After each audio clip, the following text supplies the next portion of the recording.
मैंने एक महिला को कभी किसी की सीट पर कभी किसी की सीट पर रोते हुए बिलबिलाते हुए देखा। लेकिन मैंने उस महिला से पूछा कि तुम रोज रोज दफ्तर में आती हो, क्या दिक्कत है, क्या परेशानी है, क्या मैं आपकी कुछ मदद कर सकता हूँ? जब उस महिला ने जो अपने बारे में मुझे बताया वो वाकई परेशान करने वाला था। दरअसल उस महिला के पति की सरकारी नौकरी थी, जो एक सरकारी टीचर थे, और उनका रोड पर एक्सीडेंट हो जाता है और उनकी मौत हो जाती है। उनकी मौत के बाद इस महिला को उनकी जगह नौकरी दी जानी थी, लेकिन सरकारी दफ्तर में या तो रिश्वत की मांग की जा रही थी या फिर उस महिला के साथ शारीरिक शोषण की मांग की जा रही थी। लगातार वह महिला परेशान हो रही थी, कई महीने से ऐसे ही चक्कर काट रही थी। आखिरकार अखबार के माध्यम से उच्च अधिकारियों पर दबाव बनाया गया, तब कहीं जाकर उस महिला को मदद होती है, हेल्प होती है, उसकी नौकरी मिल जाती है। आज वह नौकरी कर रही है, अपने परिवार का भरण पोषण कर रही है। लेकिन जितनी भाग्यशाली यह महिला होती है, वह महिला नहीं होती जिसकी कहानी मैं अगले भाग में आपको सुनाने जा रहा हूँ। कहानी सुनने के बाद वाकई इनसे संसार होती है। लोग आज भी हमारे समाज में, जो हमारे तंत्र में, चाहे सरकारी हो या गैर सरकारी हो, जो भ्रष्टाचार में अपनी जेल जमाई हुई है, बाकी बहुत भयानक है। इस महिला से जो डिमांड की जाती है और इस डिमांड के बदले जो कुदरती पुरस्कार मिलता है, वह बहुत भयानक होता है। इस कहानी को सुनने के बाद आप लोग भी मान जाएंगे कि बुरे थी। मैं आदित्य, आज की जो सच्ची घटना मैं आपको सुनाने जा रहा हूँ, यह सच्ची घटना उत्तर प्रदेश का एक जिला है, गोरखपुर, और इसी गोरखपुर जिले का एक विकास खंड लगता है भटहट। बात कर रहा हूँ सन 2014-15 के आसपास की। एक घर में 3 लोगों का परिवार रहता है, माँ, बाप और बेटी। माँ बाप बूढ़े हैं, धीरे धीरे पहले माँ और फिर बाप की मौत हो जाती है। बेटी बहुत खूबसूरत होती है। बेटी हर किसी की नजरों में खटक रही थी। एक दिन एक लड़के ने उस लड़की को प्रपोज कर दिया, कहा कि जी लूंगा तुम्हारे साथ, मरूंगा तुम्हारे साथ, तुमसे शादी करना चाहता हूँ। अक्सर तुम्हें देखा करता था। लड़का ट्रक ड्राइवर है, वह ट्रक ड्राइवर का काम करता है। देश के अलग अलग हिस्सों में वह ट्रक लेकर जाया करता था। उस लड़की को उस लड़के की बातें पसंद आती है, क्योंकि उसे भी अपनी जिंदगी चलानी थी, इसलिए उससे शादी के लिए हाँ कर देती है। और उनकी शादी सामाजिक तौर तरीके से धूमधाम से हो जाती है। शादी होने के बाद उनकी जिंदगी लगभग 3 साल तक ऐसे ही चल रही थी, बढ़िया वाली, अच्छी वाली। लड़का कई कई दिन में घर से गायब हो जाता था, और जब घर से गायब होता था तब घर में अकेले रहती थी। एक दिन ऐसा होता है कि उस लड़की की तबीयत ज्यादा खराब है, और उसकी तबीयत खराब होती है तो वह ट्रक पर कम और घर की चारपाई पर ज्यादा रहने लगता है। कई दिन तक बीमार रहता है, और बीमार होने के कारण अचानक उसकी मौत हो जाती है। जैसे उसकी मौत होती है, यह खबर गांव में फैल जाती है, और गांव के लोग उसका एक रीति रिवाज के हिसाब से अंतिम संस्कार कर देते हैं। अर्जेंट अंतिम संस्कार करते हैं, लेकिन यह जानने की कोशिश नहीं की जाती है कि आखिरकार वह मरा क्यों था, क्या तकलीफ थी, क्यों मर गया। जैसे हर गांव में होता है, बहुत सारे लोग मर जाते हैं और उनके बारे में पता करने की कोशिश नहीं करते। बड़ी संख्या में लोग ऐसे ही हैं जो मरने के बाद पोस्टमार्टम नहीं करवाते, और इसका भी कुछ नहीं होता है, पोस्टमार्टम नहीं कराया, इसलिए किसी को पता नहीं चल पाया। कुछ दिन, कुछ वक्त बीत जाता है, या महिला अकेली पड़ जाती है, क्योंकि माँ बाप थे नहीं, ससुराल वालों ने इसको अपनाया नहीं था, स्वीकार करने से साफ इनकार कर दिया था। अब महिला करे तो क्या करे, कभी खेत में जाकर मजदूरी करती थी, तो कभी किसी के घर पर जाकर मजदूरी करती थी। मगर 3 साल पति के साथ रहने के बाद भी बच्चा पैदा नहीं होता है।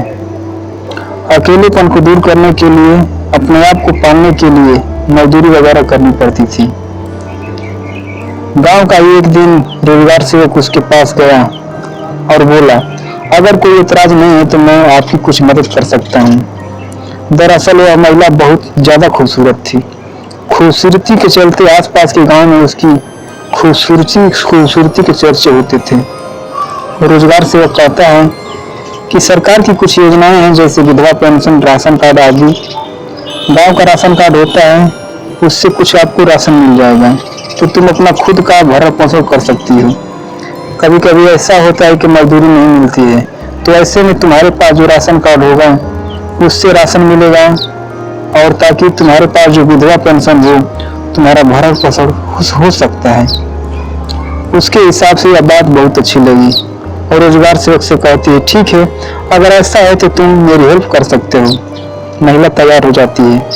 रोजगार सेवक उस महिला को ग्राम प्रधान के पास लेकर जाता है और जाकर कहता है कि जो ट्रक ड्राइवर था उसकी यह पत्नी है, इसके पति की रोड एक्सीडेंट में मौत हो चुकी है, तुम्हें इसकी मदद करनी चाहिए। ग्राम प्रधान कहता है, ठीक है, पेंशन के लिए आवेदन हो जाएगा, राशन कार्ड के लिए आवेदन हो जाएगा। आवेदन करने के साथ साथ कुछ पैसे भी लगेंगे। क्या करें, पैसे थे नहीं। प्रधान के यहाँ पर रोजगार सेवक सिर्फ उसका फॉर्म भर देता है, लेकिन जब बात पैसे की आती है तो पैसे नहीं दे पाती। तभी प्रधान के मन में इसको लेकर गंदे गंदे ख्याल आने लगते हैं और वह उसका शारीरिक शोषण करने के लिए सोचने लगता है। सन 2018 की यह वारदात है। जब मन में आया तब उसके साथ शारीरिक संबंध बनाने लगता था। रोजगार सेवक को जब यह बात पता चलती है कि प्रधान ने उसके साथ ऐसा करता है, तो रोजगार सेवक ने भी यही काम करना शुरू कर दिया। फाइल बनकर आती है प्रधान ग्राम पंचायत सचिव के पास। किसी के पास फाइल पहुंचती है तो उसको भी हिस्सेदारी चाहिए होती है। उसे बताया जाता है कि जो लिखा हुआ है इससे कोई पैसा नहीं आया है, और पैसे नहीं आए तो अब क्या दिया जाए ताकि सचिव को भी खुश किया जाए। सचिव को भी खुश करने के लिए उस महिला को परोस दिया जाता है। वह महिला उसको भी खुश करने लगती है। फाइल जब आगे बढ़ती है तो उसका आगे भी महिला का शोषण होता है। धीरे धीरे गांव में जब बात फैलती तब गांव वाले भी उसका शोषण करने लगते हैं। जब मन में आया तब करने लगते हैं। वक्त आगे बढ़ने लगता है और कुछ दिन के बाद वह महिला बीमार हो जाती है।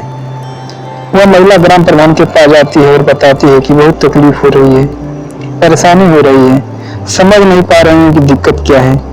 जो गांव का डॉक्टर है उसको दिखाया, लेकिन आराम नहीं मिल रहा है। प्रधान अपने कुछ साथियों के साथ मिलकर उस महिला को शहर लेकर जाता है और उसका उपचार कराता है। और उपचार कराने के बाद डॉक्टर कहता है कि इस महिला का ब्लड चेक कराना पड़ेगा, तभी पता चलेगा कि आखिरकार दिक्कत क्या है। ब्लड जांच के लिए दे दिया जाता है। जब रिपोर्ट आती है तो सभी के पैरों तले जमीन खिसक जाती है। दरअसल इस महिला को HIV बीमारी पाई जाती है, और जब यह बात प्रधान सुनता है तो प्रधान फिर अपने आप में नहीं रह पाता। उसे लगता है कहीं ना कहीं रिपोर्ट गलत है, क्योंकि वह महीनों से उस महिला का जो शोषण कर रहा था। रिपोर्ट गलत है, इसलिए उस महिला को कुछ वक्त के बाद जब कुछ दिन बीत जाते हैं तो उसे BRD कॉलेज गोरखपुर में लेकर जाता है, उसके ART सेंटर में। और वहां जाने के बाद उस महिला का चेकअप हुआ तो रिपोर्ट वही आई जो प्राइवेट हॉस्पिटल की रिपोर्ट में आई थी। महिला को HIV पॉजिटिव की बीमारी हो गई थी। और जब यह बात सच हो जाती है तो सबसे पहले फोन करके वह रोजगार सेवक से कहता है कि तुमने मेरी जिंदगी को पूरी तरह से बर्बाद कर दिया है। रोजगार सेवक उससे पूछता है कि क्या हुआ सर, और प्रधान कहता है कि देखो, उस महिला को HIV पॉजिटिव है, और वह ऐसा ना हो कि मेरे अंदर भी कुछ ऐसा ना हो गया हो। चुपके से प्रधान जी भी अपने चेकअप कराते हैं। पता चलता है कि प्रधान जी को भी बीमारी थी जो उस महिला को थी।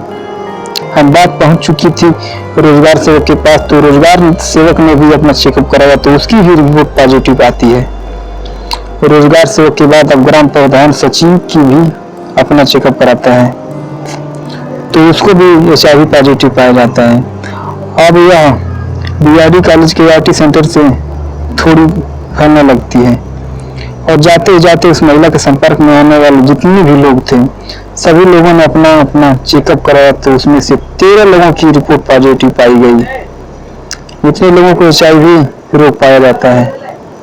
यह खबर एक अखबार के माध्यम से सोशल मीडिया पर वायरल हो जाती है। यह खबर 31 जनवरी 2018 को प्रकाशित हुई थी, लेकिन गांव-गांव या शहर-शहर या दफ्तर-दफ्तर जहां-जहां भी देखो वहाँ वहाँ जो भ्रष्टाचार फैला हुआ है, और खासकर गांव में जो गरीब लोग होते हैं, गरीब परिवार के लोग होते हैं, उनके साथ शारीरिक शोषण होता है। किसी को मेहनत मजदूरी के नाम पर, तो किसी को आटे के नाम पर, तो किसी को 2 वक्त की रोटी के नाम पर, जो उनका शारीरिक और मानसिक शोषण होता है, आज तक किसी से छिपा नहीं है।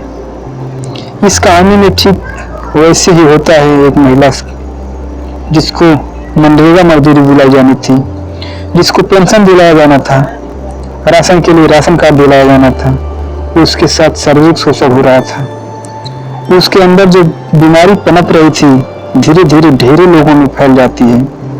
जब इसकी गहराई में जाने की कोशिश की गई तो उसे यह पता लगा कि उसका पति था, वह बाहर आता था, वह घर से कई दिनों के लिए बाहर चला जाया करता था।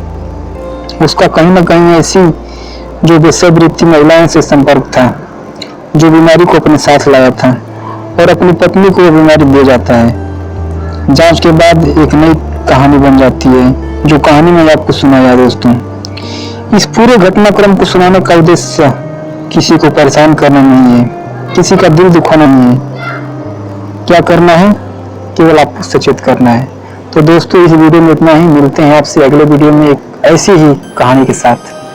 अभी तक आपने हमारे चैनल को सब्सक्राइब नहीं किया है दोस्तों, तो हमारे चैनल को सब्सक्राइब कर लीजिए, और अगर वीडियो अच्छी लगी हो तो लाइक करिए और अपने दोस्तों को शेयर करिए।